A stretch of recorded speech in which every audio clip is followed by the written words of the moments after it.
Shalom Bapak Ibu Saudara yang saya kasih dalam Yesus Kristus. Pada pagi hari ini kita kembali lagi dalam perenungan harian Gereja Pau Kemang pertama. Namun sebelumnya saya mengajak Bapak Ibu untuk kita berdoa. Terima kasih Bapa di surga untuk kesempatan terindah di pagi hari ini, untuk kami menikmati hari yang berudara yang segar. Berkati kami Tuhan supaya senantiasa hidup kami boleh mempermuliakan akan nama-Mu. Hanya di dalam nama Yesus. Amin. Bapak Ibu yang terkasih, kebenaran firman Tuhan yang akan kita renungkan pada pagi hari ini terambil dari Ibrani pasal 10 ayat 32 sampai 33. Demikian bunyi kebenaran firman Tuhan. Ingatlah akan masa yang lalu. Sesudah kamu menerima terang, kamu banyak menderita oleh karena kamu bertahan dalam perjuangan yang berat. Ayat yang ke-33.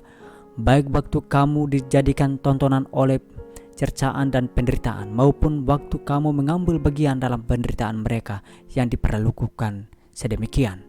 Tema perenungan kita pada pagi hari ini, perjuangan bersama dengan Tuhan tak pernah sia-sia. Hidup ini adalah perjuangan. Dan perjuangan untuk apa? Adalah perjuangan untuk bertahan dan selamat. Tiada lain, tiada bukan. Tidak ada kesuksesan yang diraih dengan cara instan dan tanpa perjuangan.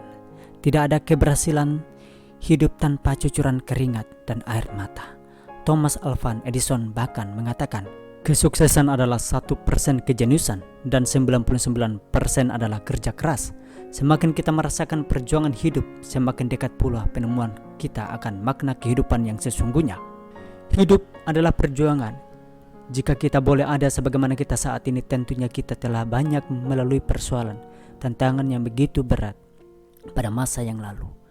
Pada saat kita telah melewati tantangan-tantangan hidup ini, kita sadari ada pengorbanan yang besar sehingga kita melewatinya. Janji Tuhan bahwa Tuhan tidak akan meninggalkan kita. Bukti nyata bahwa Tuhan tidak pernah sekalipun meninggalkan kita adalah kita boleh ada sampai saat ini karena anugerahnya. Dalam mempertahankan iman kita untuk tetap di dalam Tuhan tidaklah mudah jika kita mengandalkan kekuatan kita sendiri tanpa campur tangan Tuhan. Karena kita sebagai manusia begitu banyak kelemahan dan keterbatasan. Tuhan mengetahui sampai di mana batas kemampuan kita, sehingga Ia mengirimkan penolong bagi kita, yaitu Roh Kudus, yang akan menguatkan yang lemah, yang menghibur yang susah. Dalam Efesus pasal 6 ayat 12 ditulis bahwa Paulus mengatakan perjuangan kita adalah melawan kuasa kegelapan dan tipu daya iblis. Iblis datang bagaikan singa yang meraung-raung dan juga menyamar sebagai malaikat terang, sehingga tanpa kita sadari kita dapat saja jauh dan menurut pandangan kita baik, tetapi belum tentu menurut Tuhan baik. Banyak sekali tantangan yang dihadapi anak-anak Tuhan saat ini, sehingga perjuangan yang sangat berat untuk dapat mempertahankan iman percaya kita kepada Tuhan Yesus. Ada satu contoh dalam Alkitab di mana seorang hamba Tuhan yang dapat mempertahankan imannya kepada Tuhan walaupun tantangan yang dihadapinya tidaklah mudah, yaitu Ayub.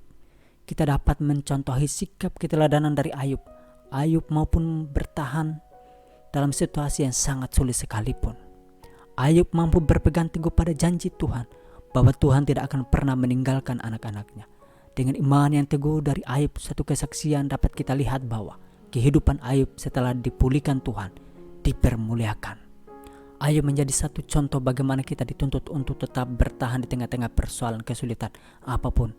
Karena ada tangan Tuhan yang sedang menopang kehidupan kita, sehingga kita dapat mampu bertahan dan keluar dari masa sulit tersebut. Sehingga upaya yang Tuhan sediakan dapat kita raih, yaitu mahkota kehidupan. Untuk kita dapat meraih mahkota kehidupan itu ada harga yang harus dibayar, yaitu penyangkalan diri. Penyangkalan diri tidaklah mudah, sebab dunia ini dan iblis tak akan pernah berhenti untuk melihat waktu terbaik baginya untuk meruntuhkan iman dan perjuangan iman kita untuk hidup berkenan dan menyenangkan hati Tuhan.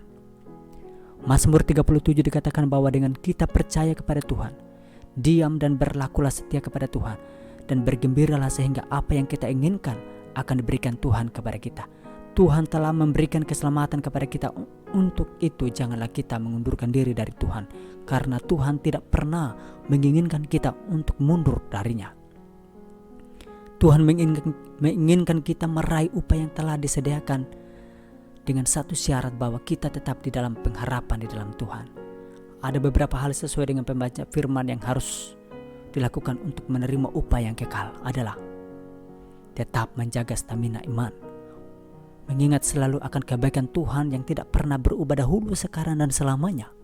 Tetap percaya bahwa Tuhan turut berperan menolong. Ingat bahwa kesulitan dan tantangan adalah media Allah untuk menguji ketabahan dan iman percaya kita kepadanya. Perjuangan kita belum berakhir. Berjaga-jagalah dan berdoalah senantiasa. Ayub pasal 7 ayat pertama. Bukankah manusia harus bergumul di bumi dan hari-harinya sama seperti hari-hari orang upahan? Dalam terjemahan lama ayat ini ditulis bahwasannya hal manusia di atas bumi ini seperti orang perang adanya, dan hari kehidupannya pun seperti orang upahan. Firman Tuhan 1 Timotius 4 ayat 10. Itulah sebabnya kita berjuang dan bekerja keras, sebab kita berharap sepenuhnya kepada Allah yang hidup. Ialah penyelamat semua orang, terutama sekali orang-orang percaya.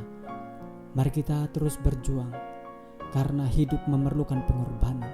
Pengorbanan memerlukan perjuangan. Perjuangan memerlukan ketabahan. Ketabahan memerlukan keyakinan. Keyakinan pula memerlukan kejayaan. Kejayaan pula memerlukan kebahagiaan. Tapi ingat, hidup itu keras dan tak mudah, tetapi aku jauh lebih keras dan tak mudah dikalahkan. Puncak gunung kesuksesan didaki dengan kesungguhan hati, komitmen tinggi serta perjuangan yang tak kenal lelah, melalui jalan kehidupan yang berliku, curam, tajam, dan tak bertepi. Namun perjuangan bersama dengan Tuhan tiada yang sia-sia. Amin, Soli Deo Gloria. Terima kasih Bapa di surga atas kebenaran firman-Mu di pagi hari ini. Berkati kami Tuhan supaya kami mampu melakukannya dan menghidupi dalam hidup kami tiap-tiap hari. Amin.